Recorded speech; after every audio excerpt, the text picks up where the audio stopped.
COM का इसके अंदर डिस्कस करेंगे हम लोग कैविटी इन ऑब्जेक्ट की। ऑब्जेक्ट में कैविटी बना देते हैं तो सिस्टम का सेंटर ऑफ मास कैसे पीछे की तरफ शिफ्ट कर जाता है, पहले आप इसका कंसेप्ट सीखो तो फिर हम लोग प्रॉब्लम देखेंगे। अब जैसे कैविटी का कंसेप्ट ऐसा है,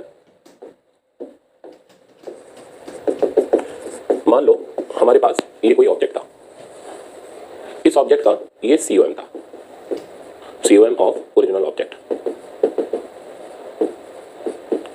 हमने क्या किया, इसको मैं रेड कलर से इंडिकेट कर दे रहा हूं। तो ये जो जगह थी this was COM of original object. हमने क्या किया, इसमें से एक ऑब्जेक्ट को काट के रिमूव किया। सपोज करो इस ऑब्जेक्ट को हमने यहां से रिमूव किया, तो दिस इज कटेड ऑब्जेक्ट। तो इसका नाम हम कर रहे हैं कटेड ऑब्जेक्ट। ये जो जगह थी ये था सीओएम ऑफ कटेड ऑब्जेक्ट।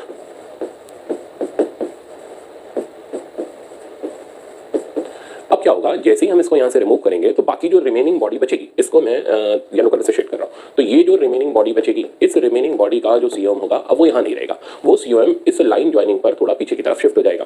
तो जो रिमेनिंग बॉडी बचती है, इसको रिमूव करने के बाद, कट करने के बाद, उस रिमेनिंग बॉडी का सीओएम जो होता है वो लाइन ज्वाइनिंग मतलब जो सेंटर ऑफ मास और कटेड ऑब्जेक्ट की लाइन ज्वाइनिंग है, उस लाइन ज्वाइनिंग पर पीछे की तरफ अपोजिट डायरेक्शन में शिफ्ट हो जाता है। तो ये जो जगह आप देख रहे हो, this is now the COM of remaining body.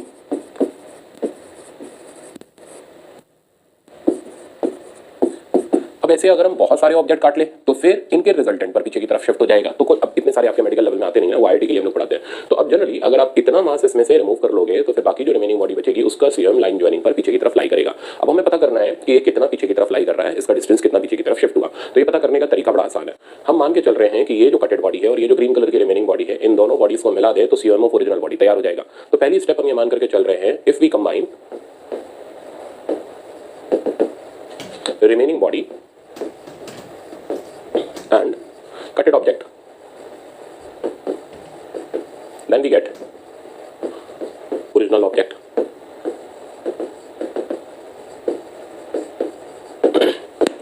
दूसरी स्टेप, तो हमें यहां ओरिजिनल ऑब्जेक्ट मिल जाएगा। अब हम मान के चल रहे हैं कि ओरिजिनल ऑब्जेक्ट के सीओएम पर ही ओरिजिन है। तो दूसरी स्टेप, वी हैव सपोज्ड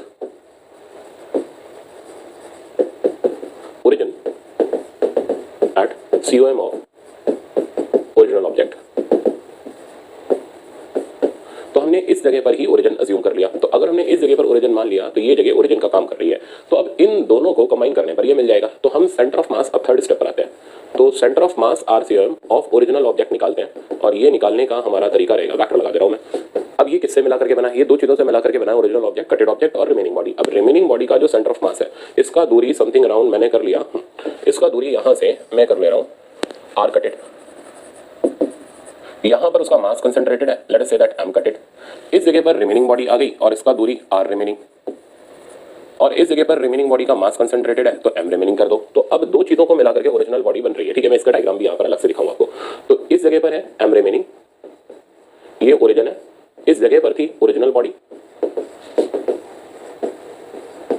और इधर की तरफ है कटेड ऑब्जेक्ट, और इस जगह पर उसका मास एम कटेड कंसंट्रेटेड है। ये दूरी है आर कटेड और ये दूरी है आर रिमेनिंग। ये हमारा अभी तक का स्ट्रक्चर है। तो अब हम करने क्या जा रहे हैं, ओरिजिनल बॉडी का सीओएम निकालने जा रहे हैं बाय यूजिंग सीओएम वाला फॉर्मूला, और उसको उठा के जीरो डाल देंगे। फिर हमारे पास एक थ्योरम आ जाएगी जिसको हम फॉलो करेंगे। तो r COM of original body equals to M cutted are कटेड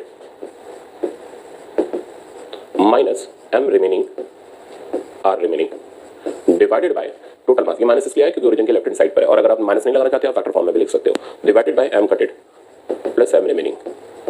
अब इस सारी चीज को उठा करके हमने जीरो डाल दिया, तो यहां से मिला हमें m cutted are cutted minus m remaining are remaining equals to zero, और यहां से रिक्वायर्ड रिजल्ट आ गया एम रिमेनिंग आर रिमेनिंग के रिमेनिंग पोर्शन का सेंटर ऑफ मास, या फिर ऐसे बोला जाए उसका दूरी ओरिजिनल बॉडी के सेंटर ऑफ मास से कितना है। तो are remaining is equals to M cutted are cutted divided by r remaining divided by m remaining। तो फाइनली ये मेरे पास आर रिमेनिंग निकालने का एक सिंपल सा टूल आ गया, जिससे हम किसी भी कैविटी वाले ऑब्जेक्ट को खत्म कर सकते हैं। आगे मैंने उसमें से एक कैविटी निकाली गई हो, बहुत सारी कैविटी निकाली गई हो, तो फिर ऐसे सिचुएशन में आप वेक्टर यूज करो, RCM original vector equals to m1r1 vector plus m2r2 vector and so on, और जीरो डाल दो। वहां से जिसका भी पोजीशन वेक्टर निकालना है आपको निकाल सकते हो, पर इतना आता नहीं तो हम इतना करने की जरूरत भी नहीं है। अब देखो ये हम कुछ सिंपल प्रॉब्लम पहले उठा रहे हैं, ठीक है ना। अब थ्योरम आपको अच्छी तरह समझ आई गई होगी। इस थ्योरम को लगाने का एक बार मैं स्टेप ऑफ वर्किंग बता दूं। तो थ्योरम लगाने का स्टेप ऑफ वर्किंग ये है कि सबसे पहला काम स्टेप ऑफ वर्किंग यहां पर देख लो, नहीं तो फिर आप आगे कंफ्यूज हो सकते हो।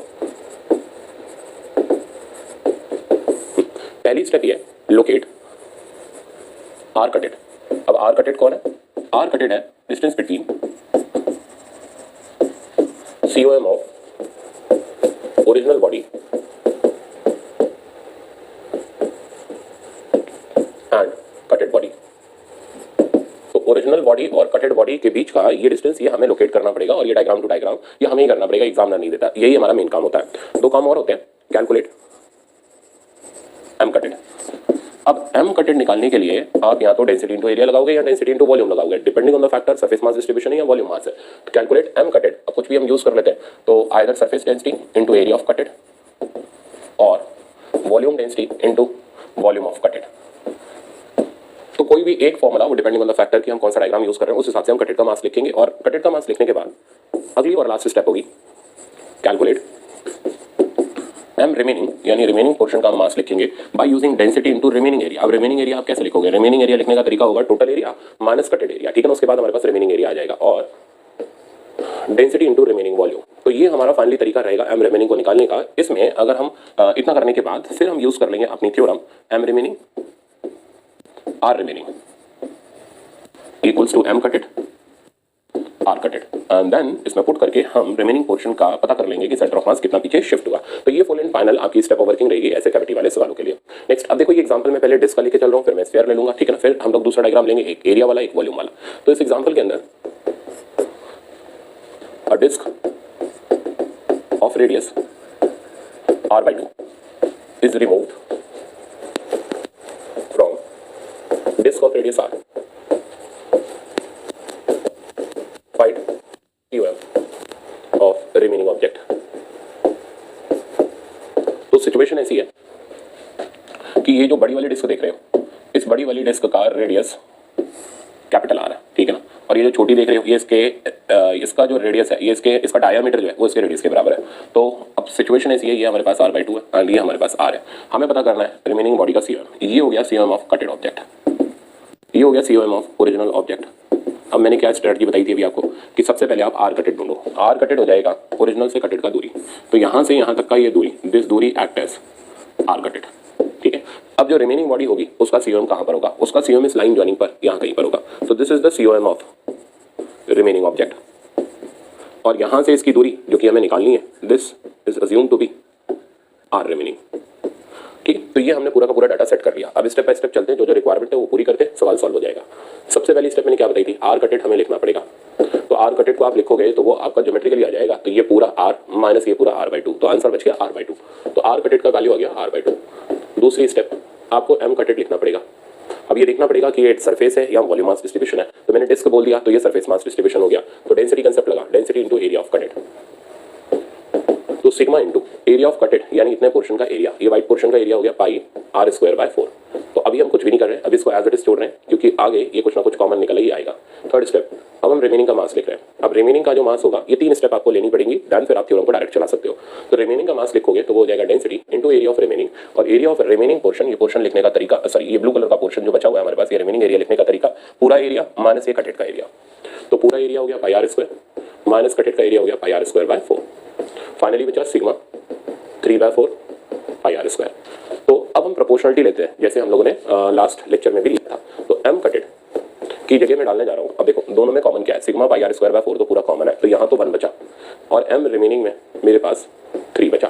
तो हो गया मेरा काम बड़ा आसान, ठीक है ना। मैं कटेड की जगह 1 डालूंगा तो मैं रिमेनिंग की जगह 3 डालूंगा। अब मैं थ्योरम यूज कर रहा हूँ। तो थ्योरम हो गई M remaining are remaining equals to M cutted are cutted. तो आर रिमेनिंग का वैल्यू अगर मैं कैलकुलेट करूँ तो फॉर्मूला हो गया m cutted are cutted divided by r remaining divided by m remaining. अब डाटा सब्स्टिट्यूट करूं, एम कटेड की जगह मेरे पास आ गया 1, आर कटेड की जगह मेरे पास आ गया r/2 divided by r remaining, m remaining की जगह मेरे पास आ गया 3, और फाइनल आंसर आ गया r/6। तो आप इसका आंसर करोगे कि ओरिजिनल बॉडी से ये r/6 डिस्टेंस पीछे शिफ्ट हो गया, तो साइन वाइज अगर दे रखा हो तो आप माइनस r/6 यूज कर सकते हो। तो ये था सरफेस मास डिस्ट्रीब्यूशन में सेंटर ऑफ मास निकालने का तरीका। अब आते हैं हम इसी सेम प्रॉब्लम को रिपीट करते हैं। Repeat same problem for volume mass distribution. Remaining solid sphere. तो अब ये डिस्क की जगह मेरे पास सॉलिड स्फीयर है, ठीक है ना। ऐसा होने से डाटा तो वही सेम है, फर्क पड़ेगा तो बस खाली मास लिखने के तरीके पर। अब ये रेडियस हो गया बेटा अपने पास r/2 एंड ये रेडियस हो गया हमारे पास as usual r।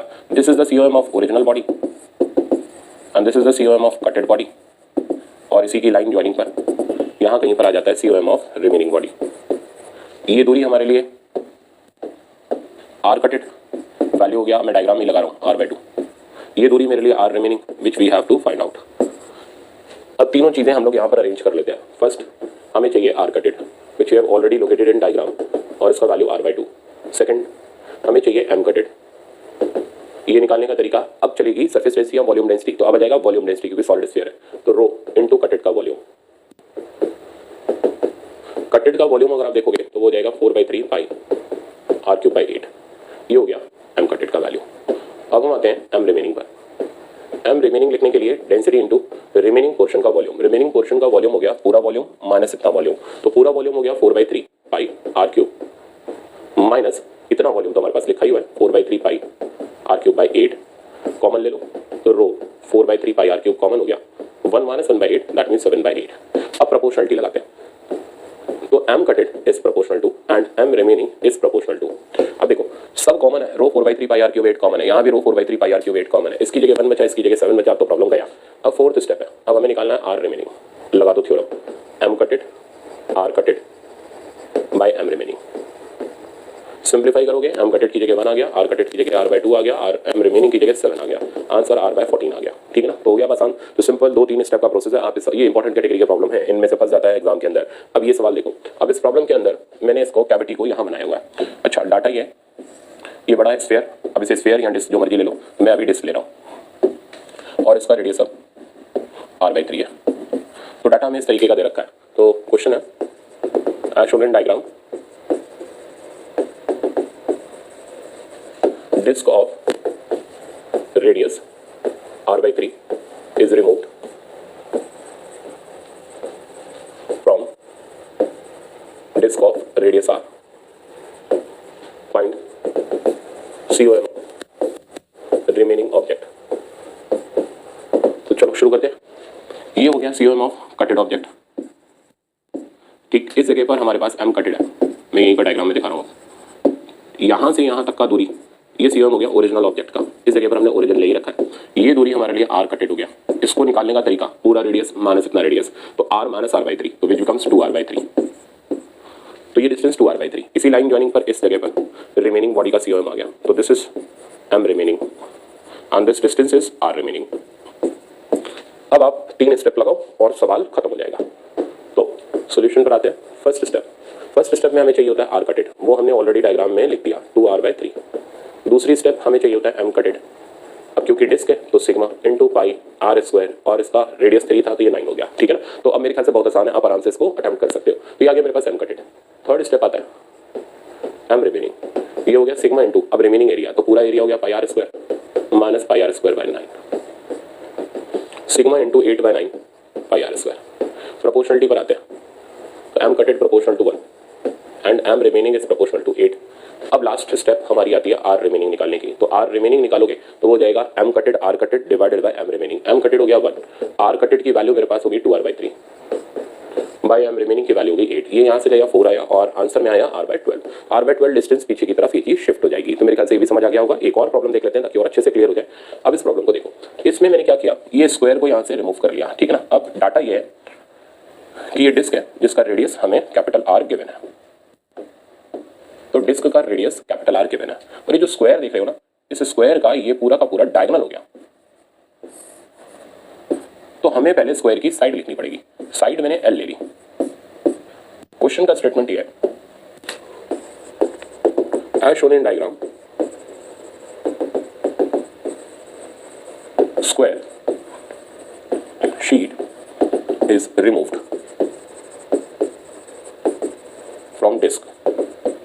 Find out COM of remaining object। तो हमें COM रिमेनिंग ऑब्जेक्ट का निकाल करके देना है। अगर हम इस स्क्वायर शीट को इसमें से रिमूव कर लेते हैं, शुरू हो जाते हैं भाई। सबसे पहले हमें स्क्वायर की साइड निकालनी पड़ेगी, नहीं तो फिर हम इसका एरिया नहीं निकाल पाएंगे, समझ रहे हो ना आप। तो पहले आप स्क्वायर की साइड निकाल लो। तो स्क्वायर की साइड निकालने के लिए इस ट्रायंगल में पाइथागोरस लगा लेते हैं। तो twice of l square equals to r square and l का वैल्यू मेरे पास आ गया r बाय रूट 2। एक मुसीबत खत्म। अब जैसे चल रहे थे बिल्कुल वैसे ही चलते हैं और सारी चीजें लोकेट करते हैं। तो स्क्वायर का ये हो गया COM ऑफ रिमेनिंग ऑब्जेक्ट, तो इस जगह पर m रिमेनिंग हो गया। दूरी यहाँ से m रिमेनिंग का दिस इज r रिमेनिंग और स्क्वायर के सेंटर का दूरी बेटा r बाय 2 आ गया। अच्छा, इस लाइन ज्वाइनिंग पर इस जगह पर हमारे पास ये m रिमेनिंग मैंने गलत लिख लिया, सॉरी, ये आ गया हमारे पास कटेड, इस जगह पर आ गया m कटेड और r कटेड का वैल्यू मेरे पास आ गया r बाय 2 और लाइन ज्वाइनिंग पर इधर शिफ्ट हो गया m रिमेनिंग एंड इसका डिस्टेंस यहाँ से हो गया r रिमेनिंग। अब हमें फाइंड आउट करनी है r रिमेनिंग की वैल्यू, तो इसके लिए तीनों चीजें लिख लेते हैं। r कटेड वो हमने डायग्राम में लिख लिया r बाय 2, m कटेड वो अब हमें लिखना है, तो ये हो गया density sigma into area, area हो गया बेटा l square which we have to substitute in terms of r, तो ये बन जाएगा sigma r square by 2। Okay, अब आ जाते हैं हम थर्ड स्टेप पर। थर्ड स्टेप हो गया हमारे पास m रिमेनिंग।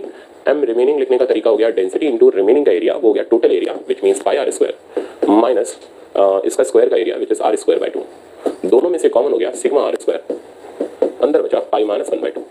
तो ये फाइनल रिजल्ट मेरे पास आ गया। तो अब करने क्या वाले हैं, इसकी जगह तो हम इसमें कॉमन क्या है, एक काम करते हैं 2 भी ले लेते हैं बाहरी, तो इस 2 को भी मैं यहाँ से ब्रैकेट से बाहर निकाल रहा हूँ, तो बाय 2। तो अब देखो सिग्मा यार r स्क्वायर बाय 2 पूरा कॉमन हो गया, तो इसकी जगह 1 बचा एंड इसकी जगह प्रोपोर्शन में 2 पाई माइनस 1 बचा। अब थर्ड लास्ट स्टेप पर आते हैं, r रिमेनिंग को सब्स्टिट्यूट करते हैं। तो r रिमेनिंग निकालने का तरीका हो गया हमारा m कटेड r कटेड, m कटेड अभी मैं डालता हूँ इसका value into r कटेड divided by m रिमेनिंग। m कटेड की जगह हमारे पास आ गया 1, r कटेड की जगह हमारे पास आ गया r by 2 divided by m remaining की जगह मेरे पास आ गया 2 पाई माइनस 1। ठीक है, तो फाइनल आंसर आ गया r by 2 times 2 pi minus 1। तो अब आई थिंक आपको ये COM के प्रॉब्लम समझ आ गए होंगे कि कैविटी वाले प्रॉब्लम किस तरीके से अटेम्प्ट करते हैं। अब नेक्स्ट लेक्चर जो आएगा आपका वो रहेगा मोशन ऑफ सेंटर ऑफ मास का, जिसके अंदर वेलोसिटी और एक्सेलरेशन ऑफ सेंटर ऑफ मास पर हम काम करेंगे। Thank you so much.